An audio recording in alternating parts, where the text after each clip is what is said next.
Gangs. The word alone can strike fear into the lonely wanderer at night. There are many preconceived notions about gangs and gang activity, but most of our perceptions come from the way our media portrays them. Their influence in our daily lives is generally very limited. However, the media is quick to emphasize the gang's means of authority in a rare story about robbery or, even rarer, about murder. Often, though, we neglect to take into account all of the factors and influences that are the driving forces of gang life. In our travels to the continents of Europe, Africa, and South America, we have researched these external forces through observation and personal interviews, giving us insight on the matter from many different perspectives. In our searching, we have discovered many different factors that play into the character of a gang member and the gang community. One of these factors being the influence of immigrants on the social climate, as well as our own American influence on the development and activity of gangs. All in all, we have come to the conclusion that there is a strong disparity between the entrapments that gang-influenced environments can impose and the conscious decision to join in these activities for reasons other than need. But it is important to emphasize this distinction, to recognize that not all gang members are bloodthirsty, money-hungry menaces in our society as the media often portrays them. In this presentation, we will strive not to decide whether or not gang members are positive or negative to our society, but rather to define that line in hopes of eliminating the widespread generalizations of gang life.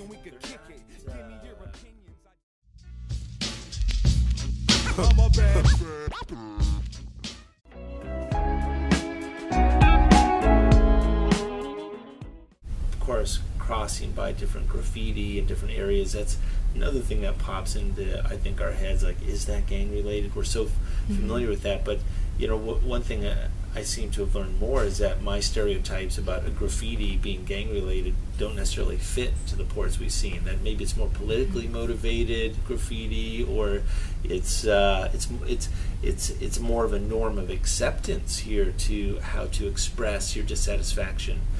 Whereas in the U.S. we see graffiti and we associate that immediately with gang. Well, when I hear the word gang, the first thing that comes to mind are American-style gangs. But when I was growing up, the thing that came to mind was tire tools and drugs and all of the bad things, you know. And so, you know, I think that this is the typical idea, and this is what the media has presented us with very much, is that gang members are some sort of an underbelly of society and evil. But I think, you know, the technical or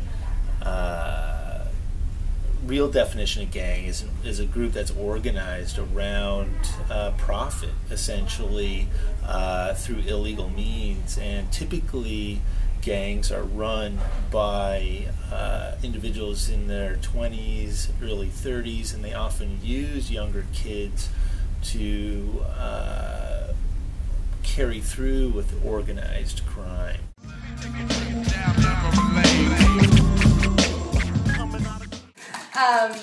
Yeah, I think it's a good thing that I don't know that much about it, because it means it's not really a prominent part of life. Activity at all? Not really. No. Not really. Yeah, but outside here, I've witnessed several gang life. Yes. Yeah, in Accra especially. Okay. Yeah. Pero nunca con un arma. No, nunca. La gente no tiene armas aquí. A mí me han robado. Por la noche a mí me han robado, sí. Una vez por la noche me robaron. Iban con 2 o 3 amigas y pasó una moto y nos arrancaron el bolso, pero primero nos empujaron, caímos las 3 al suelo y se llevaron mi bolso. Una rabia. Pero nada más, nada más. A bit, because when I was a child, I used to see them with big guns, and I knew that wasn't for me, that kind of job, you know? Illegal job. We're filled with so much hatred. The kids don't stand a chance. Most kids who are in gangs aren't in school, though. They're dropping out, they're outside that network. They're only in school to the extent that can further their career within that gang operation, because it is a network that's profit driven, essentially. A lot of times kids in those networks are very guarded. They're not likely to engage in deep conversations about past wounds or hurts that they have. They don't have necessarily the skills for talking about those situations. The skills they've learned is street skills for surviving within a very rough and harsh environment. This is raw all across the board. Liquid sword chamber. If it's coming from my jaw. I would think that a main way in which they differ is that they have the corruption in the police is so large, it's so big that they tend to work together with the police sometimes, especially in the drug trade. There was a major case 2 weeks ago in the province of Santa Fe, where it was the main police commissioner for the whole province was arrested on charges of having worked together with the criminal cocaine dealers. And that, I think that it's very different from the way it is seen in the US, where federal agencies and local agencies work very hard to destroy gangs, whilst in Argentina, even though there are federal agencies that work against gangs, they might be heavily infiltrated, much more so than they would in the US. Okay. Obviously, they always were trying to help in a certain way. And so you think that's why they became kind of accepted in the neighborhoods, because they were helping the poor people? Quite probably. No, y sí que hay bandas. Lo que pasa que hay bandas para robar, que entran en las casas y roban, pero no matan nunca. It depends, of course. In some cases, the gang group is the popular group as well. They get a lot of they have high self-esteem. They have a sense of place and purpose within the school. It depends how the school norms and structures are that individual gang members can be very high on that status hierarchy.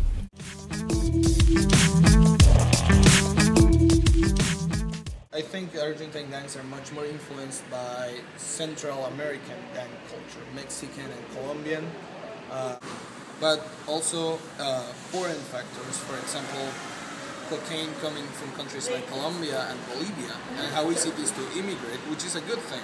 Immigration is good, but in the case of gang, it also allows for people like La Muerte, which is Mi Sangre, which is a Colombian dealer who was just arrested here last week, who just got into Argentina, bought a house, and was running his Colombian gang from the Argentine. And from here, he could bring Colombian tactics and use them in Argentina to recruit people from the slums. Okay. Piensa que las bandas en España tienen una relación a los de los Estados Unidos. No hay una influencia. No, nada. ¿Qué va? No. Son gente, y normalmente también son de aquí de España, pero normalmente son gente de Sudamérica, que necesitan dinero. Sí, necesitan emigrar a España. Sí, exacto, que emigran aquí, se piensan que llegar a España es el cielo, y no es el cielo porque no hay trabajo.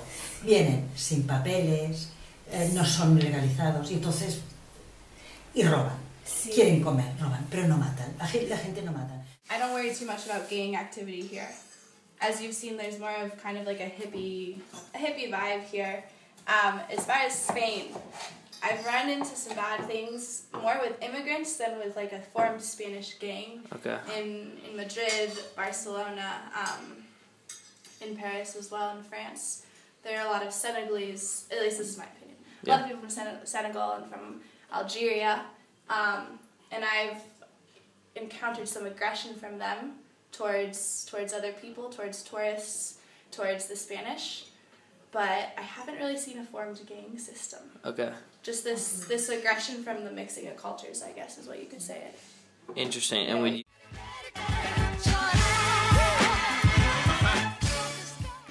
Of course, definitely. The moves are always in our life, so... But traffic exists anywhere, not only in Rio. So you but think, influence. Like the dress and what they do and the music they listen to, do you think that stems from American culture? Or is it their own? Yeah, a kind, just a bit. Yeah, just a little bit. They tend to dress with baggy clothes, which is also something I would, in my mind at least, relate to U.S. gang culture, but I think it's much more endogenous, much more Latin American gang culture as opposed to a U.S. gang culture.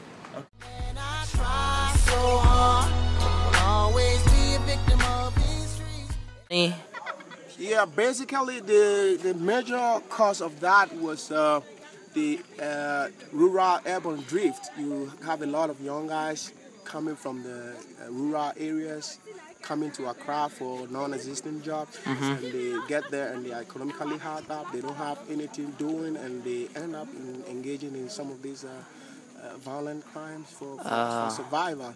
So basically that is the cause, and then there could be other causes which results from family breakdown and a lot more, and school dropouts and all of that. But thank God somehow it's been going down. La comunidad tiene miedo. Sí. Tiene miedo porque las cosas económicamente en nuestro país está mal. Sí, sí. Hay mucho paro, o sea, quiere decir que hay mucha gente que no trabaja. Hoy he leído en el periódico que hay un 35% de personas que no tienen trabajo. Es mucho, porque no solo el 35%, después están los niños, después está la gente mayor como yo, que estamos jubilados. Sí. Quiero decir, es muy fuerte que el 35% de la población no tenga trabajo. Y claro, la gente cada vez tiene más miedo. I mean, certainly poverty is a huge issue, and isolation from opportunity within a society for economic gain. And if you have intergenerational chronic poverty, chronic economic deprivation, you have conditions that are ripe for gang formation. It is certainly an effect of the environment. I would say that more so than the environment, it is the socio-economic state of the people, also of the families of these kids, and the opportunities that they see in their lifetime. I have some friends that they enter in this life because they really wanted to do it, because they had parents, they have a good education, and they choose it on themselves. You know? Okay. I think it's like optional. I think in Argentina there are very strong external factors. I think poverty is a very strong factor in gang life, especially if you think the main gangs are in the slums. And what I found from my experience was it was a lack of family, and I don't necessarily mean mother, father, brother, sister. I mean family, group, and a sense of belonging.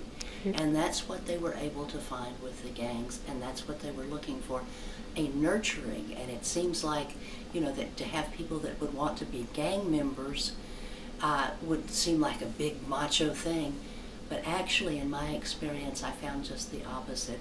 It was, I want somebody to care about me thing. From the skies to be recognized, I'm keeping my eyes on the people, that's the prize. Since the police came here, the gangsters they gone out from the comunidade. The drugs or all the stuffs involved by gangsters has been finished.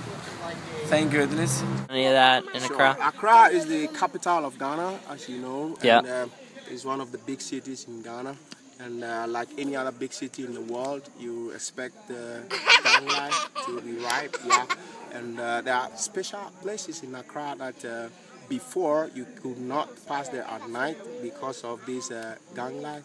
You might be attacked either by knife, and your property is taken away from you, and you might get injured or in the process as well. But now it is not as before, because the current government has been able to equip the police some more with some logistics of crime fighting and all of that. So there has been a dramatic reduction in gang life in Ghana. Okay. Yeah.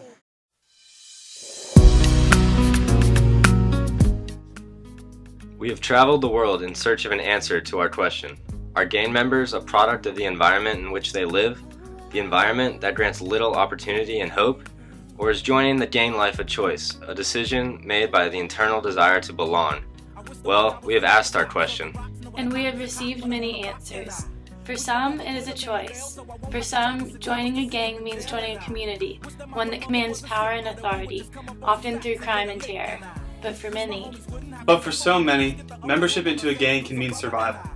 For them, joining a gang is a last resort, a crying plea to feed and clothe oneself, or maybe even their children. One question, many answers. We all have our preconceived notions of what gang life is all about.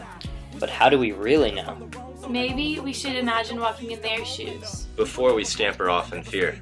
Maybe we should save our judgment until we understand their motivations. Maybe we should take a step back and see these people for who they are, not what they do.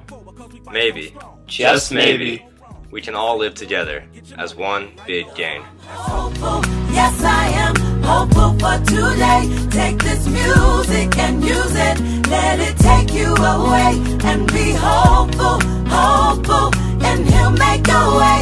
I know it ain't easy, but that's okay, cause we hope. You're just asking me, are we all people? Yes, we're all people. I wish I could teach the world to sing, write some music and have them tripping off the joy I bring. I wish that we can hold hands, listen instead of dissing lessons from a grown man. And now